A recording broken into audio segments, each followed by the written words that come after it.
បំពេញអត្តសញ្ញាណជាតិឆ្លុះបញ្ចាំងអំពីជីវភាព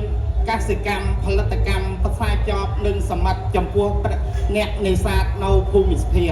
ជាពិសេសរាត្រីកន្លងហើយថ្ងៃទី12ខែមីនាឆ្នាំ2025ព្រឹត្តិការណ៍មួយដ៏សំខាន់បានប្រព្រឹត្តឡើងគឺពិធីប្រកាសនិងទទួលស្គាល់នៅកីឡាវប្បធម៌របស់ជាតិដែលជាទីគួរជាទីរាប់អាននិងជាទីកំពុងកំពុងបំផាត់របស់ពុទ្ធបរិស័ទនៅចំណោះវត្តសេរីក្រសាំងហើយនឹងនៅទីរួមខេត្តគិនជៅតទៅនេះបិណ្ឌជ្រោយរំជែកមិនត្រឹមតែជាក្តីមោទនៈដ៏ធំចំពោះបក្ខភាពរដ្ឋអំណាចនិងប្រជាជនខេត្តសពត្រាំងនិយាយរួមទីរួមខេត្តគិនជៅនិយាយដល់ឡែកជាពិសេសគឺចិនរួមជាតិខ្មែរនៅទីរួមខេត្តជាទ្រព្យសម្បត្តិវប្បធម៌ដ៏មានតម្លៃរបស់ប្រទេសក៏បីបានអភិរក្សនិងអភិវឌ្ឍថិតថេរ.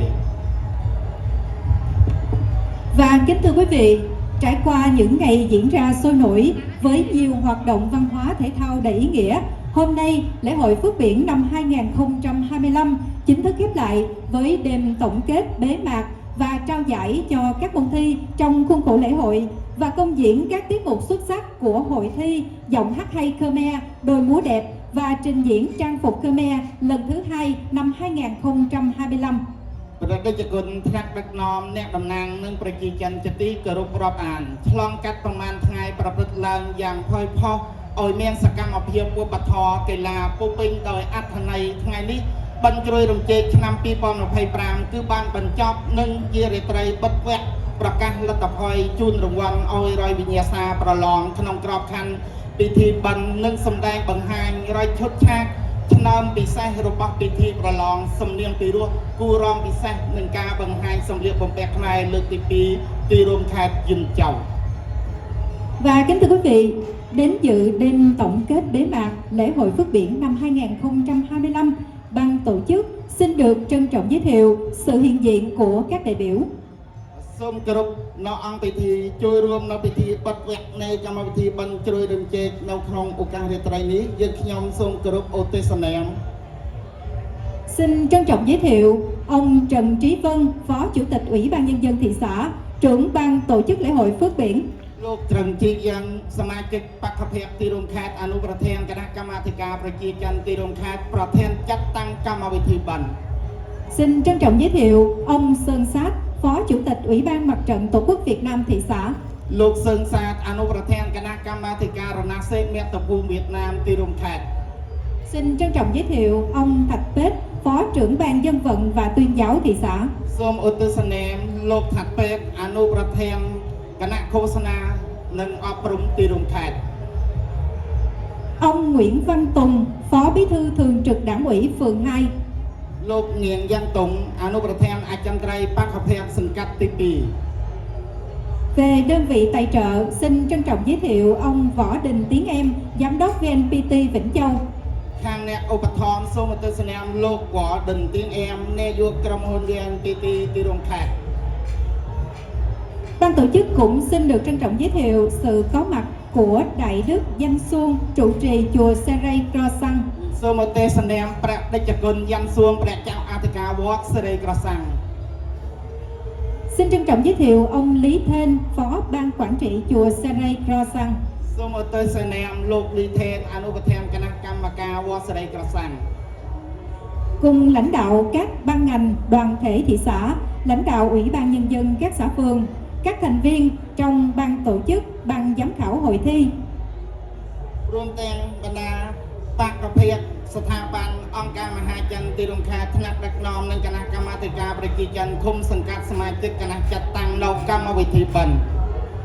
Và đặc biệt là sự góp mặt của các thí sinh, cổ động viên, các du khách và bà con nhân dân thị xã đến xem và cổ vũ cho đêm bế mạc. ជាពិសេសគឺបេក្ខជនបេក្ខនារីព្រមទាំងទស្សនិកជនទាំងឡាយដែលបានចូលរួមគាំទ្រនិងទស្សនានៅកម្មវិធី Xin quý vị hãy dành một tràng pháo tay nhiệt liệt để chào mừng cho đêm nay. សូមស្រូតតែដៃដើម្បីអបអរសាទរ Và kính thưa quý vị, trước khi đi vào buổi lễ, xin mời tất cả quý vị cùng thưởng thức phần công diễn của các tiết mục xuất sắc nhất trong đêm chung kết hội thi giọng hát hay Khmer, đôi múa đẹp, trình diễn trang phục Khmer gồm có 6 tiết mục. មិននឹងឈានចូលកម្មវិធីសូមគោរពអញ្ជើញអ្នកទាំងអស់គ្នាដើម្បីចូលរួមទស្សនានៅការសម្ដែងបង្ហាញរបស់បណ្ដាឈុតឆាកឆ្នើមពិសេសបំផុតក្នុងរាត្រីផ្ដាច់ប្រពិធីប្រឡងសំនៀងពីរោះគូរំពិសេសនិងបង្ហាញសម្លៀកបំពាក់ខ្មែររួមមាន6ឈុតគឺ Nội dung đôi múa của đơn vị trường Trung học cơ sở và Trung học phổ thông dân tộc nội trú với phần trình diễn của hai thí sinh Lý Thị Thanh Tú và Thạch Thanh Đạt. គូរំពិសេសសម្ដែងដោយបេក្ខជនលីថៃថាន់តូនិងថាត់ថាន់ដាអង្គភាពសាលាអន្តេវាសិកចិនជាតិទីរួមខេត្តសម្ដែងនៅការរំរបាំសុវណ្ណមច្ឆា Nội dung đơn ca của đơn vị trường Trung học phổ thông Nguyễn Khuyến do thí sinh Thạch Săng trình diễn. ច្រៀងដោយបេក្ខជនថាត់សាំងមកពីអង្គភាពសាលាវិទ្យាល័យងៀនខៀងបទបកាមរំនិប័ណ្ណដោយកែវវាសនា Nội dung trang phục đơn vị trường mầm non phường 2 do thí sinh Thạch Thị Trúc Ly biểu diễn. បង្ហាញសម្លឹកបំពាក់ខ្មែរសម្ដែងដោយបេក្ខជនថាត់ធីជុកលីអង្គភាពសាលាមត្តេយ្យសង្កាត់ទី 2 បង្ហាញសម្លៀកបំពាក់ក្នុងពិធីអាពាហ៍ពិពាហ៍ Và nội dung đôi múa của đơn vị xã Lai Hòa do thí sinh Thạch Thị Bích Hằng và thí sinh Thạch Huỳnh Như biểu diễn. គូរំពិសេសសម្ដែងដោយបេក្ខជនថាត់ធីបិទហាងនិងថាត់ធីវិញ្ញូមកពីអង្គភាពឃុំឡាយវ៉ាសម្ដែងរំរបាំព្រះចិនវង្ស Và nội dung đơn ca của đơn vị xã Hòa Đông do thí sinh Ngô Thị Chành Ni biểu diễn. ច្រៀងដោយបេក្ខជនងូថៃចិននីមកពីអង្គភាពឃុំវ៉ាដងវត្តត្រមវងអន្លងរមៀតនិប័ណ្ណទំនុកច្រៀងមរតកដើម Và về nội dung trang phục của đơn vị trường mầm non phường 2 do thí sinh Vưu Huệ Trân biểu diễn. បង្ហាញសម្លៀកបំពាក់ខ្មែរសម្ដែងដោយបេក្ខជនវឹងវេចិនមកពីអង្គភាពសាលាមត្តេយ្យសង្កាត់ទី 2 បង្ហាញសម្លៀកបំពាក់ក្នុងពិធីបិណ្ឌ Và bây giờ xin mời quý vị cùng hướng về sân khấu để thưởng thức các tiết mục công diễn tối đêm nay. សូមអញ្ជើញទស្សនិកជនទាំងឡាយចំពោះនេត្រាមកកាន់វេទិកាខាងដើម្បីទស្សនានៅការសម្ដែងបង្ហាញក្នុងឱកាសរាត្រីនេះ អ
ល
trang phục cưới của người dân tộc Khmer với chiếc áo màu vàng đến kim sa cùng các họa tiết làm điểm nhấn trên vai, hoa văn thật tinh xảo mang đậm chất của người dân tộc Khmer. Và đó cô cùng với chiếc bình bát màu vàng với các họa tiết mang đậm dấu ấn đặc trưng riêng biệt của người dân tộc Khmer. Cô kết hợp bộ trang phục với các phụ kiện thật đặc sắc đa dạng tạo thêm sự nổi bật cho trang phục của cô đang khoác lên mình.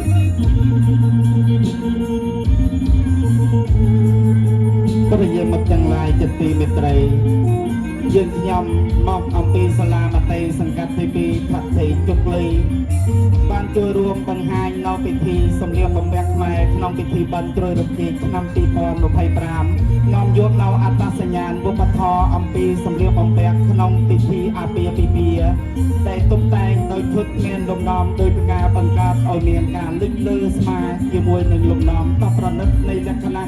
ยันเชียงแม่รวมอยู่มวยหนึ่งกวัดกอเลืองอยู่มวยหนึ่งตรงนู้นเดินเป็นลักษณะไล่ปีเกนี่จีจมเฮียนสำคัญมวยต้องไปเตรียมปลวดสำหรับชีวิตน้องชายอาเปียปีเปียยืนขยมส่งออกกุนได้ขนาดจัดตั้งได้บานเรียบจำเอายืนขยมเมียนโอกาสต้องไปนำยวกเนาอัตสัญญาณบุปผาประไปในเกียรติหมายต้องไปหมกฉลองบัญญังบังหายได้ตัวสนิทกันต่างหลายเอาบางสกอยบางดึงต่อเตาอนาคตส่งออกกุนหนึ่งส่งกรุบเลย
của người dân tộc Khmer. Với chiếc xà bay bắt chéo lên vai, xà bay được thiết kế bởi phối hợp màu bạc cùng họa tiết hoa văn tinh xảo mang đậm chất dân tộc. Trên tay cô thật cầm thêm vòng hoa, cùng đó là chiếc sầm bách màu xám với các họa tiết đặc trưng riêng biệt. Cô kết hợp bộ trang phục với các phụ kiện đặc sắc đa dạng tạo thêm sự nổi bật của cô dâu trong ngày trọng đại của mình. ប្រិយមិត្តទាំងឡាយជាទីមេត្រីការបង្ហាញសម្លៀកបំពាក់ខ្មែរនៅខាងលើវេទិកាគឺរបស់បេក្ខជនលោកវាចឹងដែលមកពីអង្គភាពសាលាមត្តេយ្យសង្កាត់ទី2បាននាំយកនៅឈុតសម្លៀកបំពាក់ខ្មែរប្រពៃណីក្នុងពិធីអាពាហ៍ពិពាហ៍ដើម្បីមកសម្ដែងចែកជូនដល់ញាតិញោមយាយតាទស្សនិកជនទស្សនានិងបញ្ឆាចិនចំនួនក្រោយឲ្យដឹងស្គាល់ច្បាស់នៅសម្លៀកបំពាក់ខ្មែរក្នុងពិធីអាពាហ៍ពិពាហ៍ដែលសម្បូរបែបទៅដោយពណ៌និងក្បួនបាច់រចនាទន្ទឹមដោយការដកស្រង់បំព្រួងនៅក្នុងដៃគឺបញ្ជាក់នៅសេចក្តីបរិសុទ្ធរបស់នារីខ្មែរក្នុងថ្ងៃអាពាហ៍ពិពាហ៍យើងខ្ញុំក៏សូមគោរពនិងសូមថ្លែងអំណរគុណដល់គណៈកម្មការដែលបានរៀបចំកម្មវិធីប្រឡងសូមអរគុណនិងសូមគោរពលា